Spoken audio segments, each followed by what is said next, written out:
Hello guys, मैं हूं विजय और आप देख रहे हैं आपका अपना यूट्यूब चैनल विजय सर।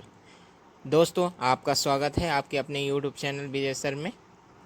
आज के इस वीडियो में हम बात करने वाले हैं इडियम के बारे में, यानी कि मुहावरा। दोस्तों, आपने कभी ना कभी तो मुहावरे ज़रूर सुने होंगे, पढ़े होंगे आपकी क्लासेस में। लेकिन आज हम बात करने वाले हैं अंग्रेजी के मुहावरों की। हो सकता है आपने ये अंग्रेजी के मुहावरे सुने हो या ना सुने हो, लेकिन ये मुहावरे भी लगभग हिंदी के उन्हीं मुहावरों के समान ही हैं और आपको आगे पढ़ के बहुत मज़ा आने वाला है। तो चलिए वीडियो को शुरू करेंगे। लेकिन अभी तक आपने अगर हमारे चैनल को सब्सक्राइब नहीं किया है तो पहले चैनल को सब्सक्राइब कर लीजिए और बेल आइकन को दबाना ना भूलें। दोस्तों, आज के मुहावरों की बात जो हम करने वाले हैं, ये मुहावरे अगर आप परीक्षार्थी हैं उस लिहाज से बहुत महत्वपूर्ण है, क्योंकि आज जिन मुहावरों की हम बात करने वाले हैं वो परीक्षा में अधिकतर पूछे जाते हैं। और ये ऐसे मुहावरे हैं जो जनरल तौर पे आपके समाज परिवार में भी प्रयोग किए जाते हैं। तो ये मुहावरे इतने कठिन नहीं होने वाले हैं और ये मुहावरों का पहला पार्ट है। अगर आपको यह वीडियो पसंद आया तो इसके बाद हम अगले पार्ट भी बनाएंगे। चलिए शुरू करते हैं आज का पहला मुहावरा। अ बेड ऑफ रोजेस, यानी कि an easy and comfortable situation, सरल और आराम की स्थिति। हम अगर एग्जाम्पल के थ्रू समझें तो working in corona period was not a bed of roses. Corona काल में काम करना आराम वाली स्थिति नहीं थी, यानी कि सरल काम नहीं था। यानी उस समय जब कोरोना पीरियड था, उस समय जो डॉक्टर्स और पुलिस काम करते थे उनके लिए यह एक आरामदायक काम नहीं था। मतलब ये अ बेड ऑफ रोजेस नहीं था। तो अ बेड ऑफ रोजेस का मतलब होता है सरल और आराम की स्थिति। आज का दूसरा मुहावरा है to add insult to injury, यानी कि जले पर नमक छिड़कना। यदि हम इसका अंग्रेजी में अनुवाद करें तो इसका मतलब होता है to harm as well as humiliate. मतलब नुकसान पहुंचाने के साथ साथ उसे अपमानित भी करना। एग्जाम्पल के थ्रू समझें तो she has added insult to injury by laughing. मतलब कोई व्यक्ति गिर गया हो और उसके बाद कोई हंस दे, तो ये सीधा सीधा सा मतलब हुआ कि पहले तो वो उसे नुकसान हो गया और ऊपर से आप हंस रहे हैं, मतलब आप जले पर नमक छिड़क रहे हैं। आज का हमारा तीसरा मुहावरा है एन एप्पल ऑफ डिस्कॉर्ड। अंग्रेजी में अनुवाद करें तो इसका मतलब होता है कॉज ऑफ क्वेरल, यानी कि झगड़े की जड़। मतलब जिस कारण से झगड़ा हो उस कारण को आप बोलते हैं एन एप्पल ऑफ डिस्कॉर्ड या फिर कॉज ऑफ क्वेरल। एग्जाम्पल के माध्यम से समझें कि Kashmir is an apple of Discord between India and Pakistan. तो जो कश्मीर है वो भारत और पाकिस्तान के बीच झगड़े की जड़ है। तो इस प्रकार से एन एप्पल ऑफ डिस्कॉर्ड का मतलब होता है झगड़े की जड़। दोस्तों, आज का हमारा चौथा जो मुहावरा है वो लगभग तीसरे मुहावरे के समान ही है, या तो आप इसे कह सकते हैं कि ये सिनोनिम्स हैं एक दूसरे के। तो तीसरा मुहावरा था हमारा एन एप्पल ऑफ डिस्कॉर्ड, जिसका मतलब होता था कॉज ऑफ क्वेरल। वैसे ही बोन ऑफ कंटेंशन का भी मतलब है। बोन ऑफ कंटेंशन का मतलब होता है कॉज ऑफ क्वेरल, जिसे आप कह सकते हैं झगड़े की वजह।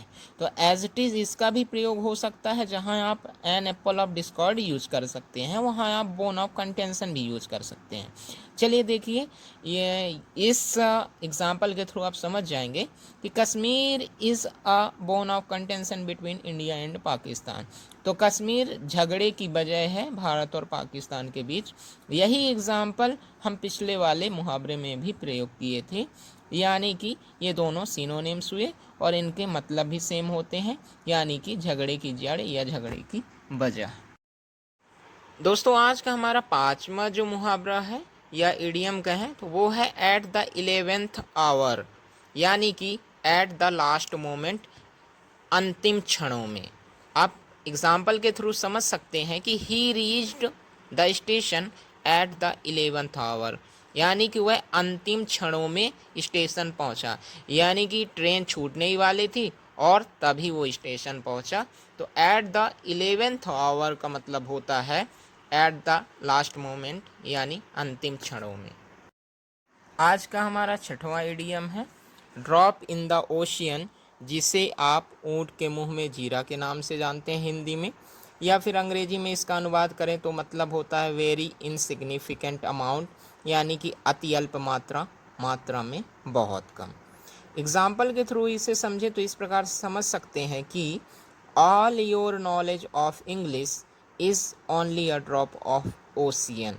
तुम्हारे पास इंग्लिश का जितना भी नॉलेज है वह एक बूंद के समान है अंग्रेजी के तुलना में, क्योंकि जिस प्रकार से एक बूंद कोई महत्व नहीं रखती समुंदर के सामने, उसी प्रकार से एक बहुत कम मात्रा किसी भी चीज़ की कोई महत्व नहीं रखती। तो इसका मतलब होता है ड्रॉप इन द ओशियन, इसका मतलब है अति अल्प मात्रा, यानी ऊँट के मुंह में जीरा। आज का हमारा सातवां इडियम है बाय हुक और बाय क्रुक, यानी कि बाय एनी मीन्स फेयर और फूल, अच्छे या बुरे किसी भी प्रकार से।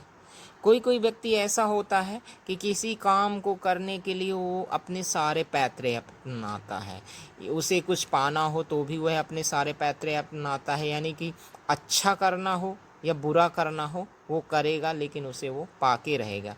तो इसे आप इस प्रकार से समझ सकते हैं कि he will get his goal by hook और बाय क्रुक, वह अपने गोल को किसी भी प्रकार से प्राप्त करेगा, चाहे अच्छे तरीके से प्राप्त करे या फिर बुरे तरीके से। तो बाय हुक और बाय क्रुक का मतलब होता है बाय एनी मीन्स, किसी भी प्रकार से, अच्छा हो या बुरा हो। आज का आठवां इडियम क्रोकोडाइल टीयर्स, यानी कि मगरमच्छ के आंसू, जिसे आप अंग्रेजी में अनुवाद करें तो फॉल शो ऑफ ग्रीफ होता है, मतलब वो चीज़ का दिखावा करना जो एक्चुअल में नहीं है, दिखावटी आंसू। हम इसे एग्जाम्पल के थ्रू समझ सकते हैं कि she sets crocodile tears to get your favour, वह दिखावटी आंसू बहाती है तुम्हारा फेवर प्राप्त करने के लिए, वह एक्चुअल के आंसू नहीं हैं, वो वाकई में आंसू नहीं है, वो तुम्हारा सिर्फ फेवर प्राप्त करने के लिए आंसू बहाती है, वास्तव में ऐसा नहीं है। तो क्रोकोडाइल टीयर्स का मतलब होता है मगरमच्छ के आंसू, यानी कि दिखावटी काम या दिखावटी आंसू। आज का हमारा नौवां इडियम है टू कॉल नेम्स, यानी कि टू अब्यूज़, जिसे हम हिंदी में गाली देना कहते हैं। तो अगर आप कहीं सुने कॉल नेम, इसका ये मतलब नहीं कि आपका नाम ले रहा है, आपको बुला रहा है, इसका मतलब होता है गाली देना, यह एक ईडियम कहलाता है। तो calling name is a bad habit, हम इसके द्वारा समझ सकते हैं इस एग्जाम्पल के द्वारा कि calling name is a bad habit, गाली देना एक बुरी आदत है। तो टू कॉल नेम्स का मतलब होता है टू अब्यूज़, यानी किसी को भला बुरा कहना या कि गाली देना। तो आज का हमारा आखिरी इडियम है कैट एंड डॉग लाइफ, जिसे हिंदी में झगड़ालू जीवन, या आप इसका इंग्लिश में ट्रांसलेशन करें तो क्वारलसम लाइफ कहलाता है। यदि किसी के जीवन में झगड़े से भरा जीवन है या उसमें ऐसा ही चलता रहता है हमेशा झगड़े वाली लाइफ, तो आप उसके जीवन को कह सकते हैं कैट एंड डॉग लाइफ। इस एग्जाम्पल के थ्रू समझिए, Samar and his wife live a cat and dog life, Samar और उसकी वाइफ एक झगड़ालू जीवन जी रहे हैं, मतलब उनके जीवन में लड़ाई चलती रहती है। तो कैट एंड डॉग लाइफ का मतलब होता है झगड़ालू जीवन।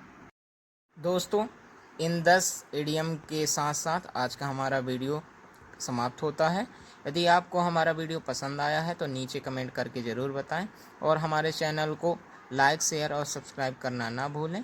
यदि आपने हमारे पिछले वीडियो जो कि फुल फॉर्म, शॉर्ट फॉर्म से संबंधित 2 वीडियो डाले हैं और एक वन वर्ड सब्स्टिट्यूशन, अजीब व गरीब नाम, इस तरह से कई वीडियो डले हैं जो कि आपको प्लेलिस्ट में मिल जाएंगे। यदि आप प्लेलिस्ट से देखना चाहते हैं तो ठीक है, नहीं तो मैंने नीचे डिस्क्रिप्शन में लिंक दे रखी है, आप वहां जाके उन वीडियो को देख सकते हैं। वाकई में आपको देख के बहुत मज़ा आएगा। मिलते हैं अगले वीडियो में, तब तक के लिए बाय बाय, नमस्कार।